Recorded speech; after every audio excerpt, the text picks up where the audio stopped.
처음 받았으나 우리가 열매가 없는 것이 문제다. 고린도전서 2장 14절에 볼 것 같으면 모든 성도는 이미 예수를 영접할 때에 우리는 그리스도의 사람으로서 우리는 성령을 다 받았습니다. 이제 그럴 때에는 신분적인 면에서 양자가 되었으니까 또는 양녀가 되었으니까 하나님의 거룩한 백성이 그때 된 것이에요. 그런데 그건 하나의 positionally 위치적인 면에서 신분적인 면에서 우리는 거룩한 백성이 되었지, 거룩한 백성이 되었으면 거룩한 백성답게 말하고 행동하고 생활을 하기 위해서는 그만큼 우리는 노력을 해야 될 거예요. 그렇지 아니하면 실존적으로 인해서, 그러니까 실존적 우리 실제 생활 면에서는 성령의 열매가 그렇게 나타나지 않는다. 이제 우리 성경에 볼 것 같으면 갈라디아서에 성령의 인도로 사시오. 그러면 육체의 욕망을 채우지 않을 것입니다. 이럴 때 성령의 인도로 살라 그럴 때 영어로는 walk by the Spirit 그랬어요. 아니면 성령님과 함께 동행하라 그럽니다. 동행한다는 것은 walk by the Spirit. 한 걸음 한 걸음 우리가 걸어간다는 것은 여기에서 한 번에 뛰어서 뭐 500m고 5000m고 한 번에 갈 수가 없고, 우리의 빙상 선수들을 봐도 그냥 한 발자국 한 발자국 한 발자국 해서 결국은 골인에 들어가는 것처럼 우리의 성령으로 산다는 것이 매일매일 생활에서 스텝 바이 스텝 한 걸음 한 걸음 해서 점점 나아가는 거예요. 이제 그 다음에 세 번째는 여러분들이 영적인 그런 사람을 갖다가 어떻게 알 수가 있느냐. 아까 계속 훈련하는 사람이다 그랬어요. 물론 우리는 영적인 사람인지 아닌지는 분간할 수 있는 게 그 사람의 생활에서 나타나는 열매로 알 수 있다 그랬습니다. 그런데 성경을 볼 것 같으면 영적인 사람은 열매가 나타나기 전에 이미 알 수 있는 길이 있다. 그 뭐예요? 어떻게 되세요? 네. 영적인 사람은 자기의 죄를 더 많이 고백하는 사람을 보면 자기가 겸손해지고 점점 우리가 빛 가운데로 갈 것 같으면, 영적인 사람의 영성이 깊으면 깊을수록 점점 내 자신이 죄인이라는 것을 갖다가 더 깨닫게 되니까 겸손해지면서 자기의 죄를 고백하는 사람. 그래서 영적인 사람이라고 하는 것이 무슨 뭘 받았네 그래가지고 헬렐레 하고 붕 하고 감정에 떠 있는 것이 아니라 먼저 자기의 죄를 고백하는 사람.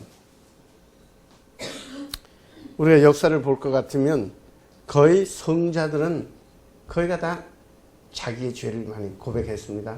여러분이 기억하는 성자들 중에서 어떤 사람이 있나요? 네? 어떤 사람이 있어요?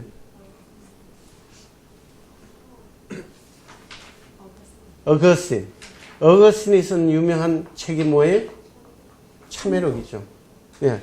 루소가 쓴 유명한 것이 뭐예요? 역시 마찬가지로 참회록이에요. 톨스토이가 쓴 유명한 책이 뭐예요? 역시 참회록이에요.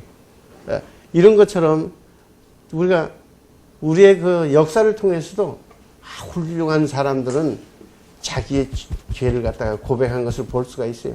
그래서 성경에서 사도 바울이 뭐라 그랬습니까? 나는 죄인 중에 뭐라 그랬어요? 괴수다. 나는 두목이다. 그랬어요. 베드로도 뭐라 그랬어요? 주여, 내가 죄인이오니 나를 떠나소서. 빛 가운데로 가면 갈수록 자기의 죄인 것을 자기가 스스로 인정할 수 있는 그런 사람이 바로 영적인 사람이다. 나라가 어지럽고 또 우리가 우리 가정이나 우리 교회나 여러 가지 문제가 있을 때 내 탓입니다 하고 나설 수 있는 그런 사람, 투명한 사람, 그런 사람이 정말 영적인 사람이에요. 조상 탓하고 전부 남이 탓하고 남 핑계대고 하게 되면 그 사람은 영적인 사람이 아니다 이게. 그래서 영적인지 아닌지는 이런 데서 우리가 분별을 할 수가 있을 거예요. 그런 의미에서 여러분이 다 함께 옆에 사람에게 나는 죄인 중에 괴수입니다 하고 한번 고백을 한번 해보시기 바랍니다.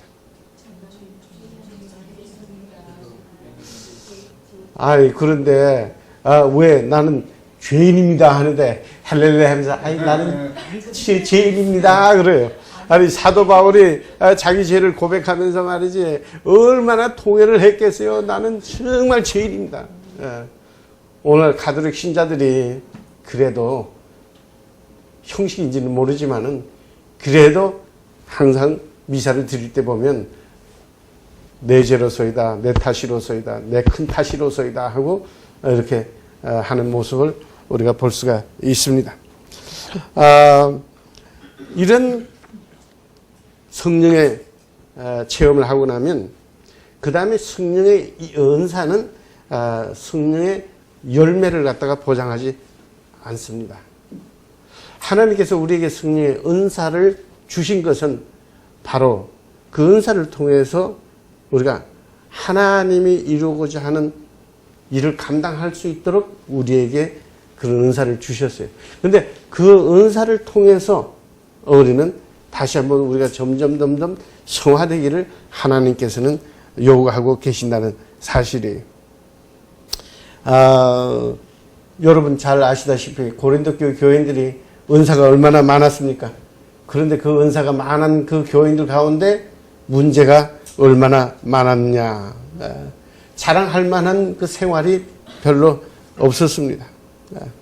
그러니까 사도 바울께서 너무너무 답답해서 뭐라 그랬어요? 내가 그리스도를 본받는 것처럼 여러분도 나를 본받으라 그랬어요. 근데 이때 사도 바울이 나를 본받으라고 하면서 내가 잘났다, 내가 교만해서 나를 본받으라는 것이 아니고 내가 그리스도를 본받는 것처럼 본을 받는 그런 자세와 태도를 가져라. 계속해서 훈련하라. 이런 뜻에서 가르치고 있었어요. 그래서 궁극적으로 인해서 우리가 성령을 처음에 예수를 믿고 받음으로 인해서 그 다음에 한 번의 체험으로 인해서 뭘 이루어지지 않는다는 것을 갖다가 사도 바울이 우리에게 가르쳐주고 있는 거예요. 내가 본받는 것처럼 나 계속해서 닮아가라. 마치 우리 예수님께서 어떻게 했어요? 공생애를 시작하면서 시작이 되었습니다. 그렇지만은 맨 마지막 재림이 오실 때에 그때에 천국이 이루어진다고 우리는 가르치고 있어요. 그러면 예수님의 공생애가 시작되면서부터 해서 점점 하나님의 천국이 이렇게 점진적으로 이루어지는데 이것을 이제 신학에서 뭐라 그러냐 그러면 에스카탈라지컬 페루시아, 다시 말해서 재림적인 천국론이다. 천국은 갑자기 이렇게 그냥 생기는 것이 아니라 예수의 탄생에부터 시작해서 점점 해서 나중에 예수의 재림 때 완전히 이루어지는 것처럼 우리가 성화되는 과정도 예수를 영접하고 난 뒤에부터 점점 그리스도와 같이 성장해 나가는 거예요. 그렇게 하게 되면 뭐라 그래요? 사도 바울이 그 아들의 형상을 본받기 위함이라 그랬어요. 사도 바울이 뭐라 그랬어요? 내가 모든 것을 얻었다 하는 것이 아니라 완전해졌다는 것도 아니고 그리스도 안에서 나를 부르신 그 하늘의 상을 타기 위해서 목표를 향해서 달려나간다 그랬습니다. 우리 올림픽 경기에서는 각 종목마다 금메달은 하나밖에 없어요. 근데 얼마나 감사한 하나님은 우리는 누구나 다 금메달을 딸 수 있다는 은혜가 우리에게 주어져 있습니다. 그 다음에 이제 다섯 번째, 성령 충만하다 할 때 성령 충만하다고 하는 데에는 여기에 어떤 이상한 뉘앙스가 좀 있는 것 같아요. 마치 성령 충만이라는 것은 무슨 내가 호주머니에 뭘 갖다가 가득 채운 것 같은 그런 기분들을 느끼고 있는 것 같습니다. 그것이 아니라 온전히 붙잡힌다. 온전히 잡힌 바 되는 것이다. 성경은 우리에게 그리스도를 경외함으로써 피차에 서로 복종하고 피차에 서로 사랑하고 피차에 서로 순종하라는 뜻에서 온전히 붙잡히는 것을 지배되는 것을 가르치고 있어요. 성령 충만함이라는 것은 무슨 자동차 안에다가 휘발유를 갖다가 아주 가득 채우는 그런 저게 아니란 말이에요. 그런데 이제 여기서 여러분에게 제가 하나 특별하게 가르치고 질문하고 싶은 것은 성령 충만을 어디에다가 하느냐. 여러분이 여태까지 성령 충만하라 하는 설교나 말씀을 많이 들었습니다. 근데 성령 충만을 어디에다가 합니까? 이것이 접목하는 데에 저는 문제가 있다고 생각을 하는 거예요. 왜냐하면 두리뭉실하게 그냥 성령 충만하라 말씀을 하지만은 아니면 우리가 마음을 다하여 그러는데 그 마음이라는 것이 무언지 분명하게 구체적으로 우리가 찝어주지 않기 때문에 어디에다가 어떻게 접목을 하는지를 잘 모르고 그냥 성령 충만하라 그러는데 여기에 제일 중요한 것은 어디에다가 해요? 성령 충만을 혼에다가 충만을 하는 거예요. 혼은 뭐예요? 지정의입니다. 나중에 다시 한번 도표를 가지고 설명을 하겠습니다만은 우리 혼에다가 접목을 하는데 그 혼은 바로 지정의에다가 접목을 한다. 다시 말해서 지부터 시작을 하니까 우리의 생각에다가 성령을 충만하게 접목을 시켜야 그 열매가 나오는데 그렇지 않고 그냥 성령 충만하라 그러니까 두리뭉실해 해가지고는 하나님은 정확하신 하나님이시지. 성경 말씀도 무어하신 하나님이시의 말씀인데 이것을 정확하게 접목을 안 하니까 접목이 제대로 안 되니까 거기에 열매가 제대로 나오지 않는다. 저는 그렇게 생각을 하고 있습니다. 사도 바울이 바로 이 점을 정확히 지적을 했어요. 고린도후서 10장 5절에 생각을 사로잡아서 그리스도에게 복종하라. 네.